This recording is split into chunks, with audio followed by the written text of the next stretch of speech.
বন্ধুরা আজকে আমার রান্না করে দেখাচ্ছি যে দেখুন এটা হচ্ছে লাপা শাক। মাছ ছাড়াও যে রান্না করা যায় এত টেস্টি হয় তা বলার মতো না। লাপা শাকটাকে কেটে সুন্দরভাবে ধুয়ে নিয়েছি। ধুয়ে নেওয়ার পরে উনুন জ্বালিয়ে দিয়েছি। উনুনের পর কড়াইটা বসিয়ে দিলাম। বসানোর পরে যে তেল দিয়ে দিয়েছি, তেলের মধ্যে দিয়ে দিয়েছি তেজপাতা, শুকনো লঙ্কা আর কালো জিরা ফোড়ন। তারপরে কয়েকটা হচ্ছে রসুন ফোড়ন দিয়ে দিব। নেড়ে চেড়ে নিচ্ছি। নেড়ে চেড়ে নেওয়ার পর আমি দিয়ে দেবো একটা পেঁয়াজ কুচি।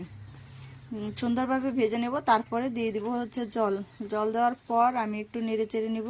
নেড়ে চেড়ে নিয়ে দেখুন লবণ দিয়ে দিলাম স্বাদ মতো। তারপরে হলুদের গুঁড়ো দিয়ে দিব।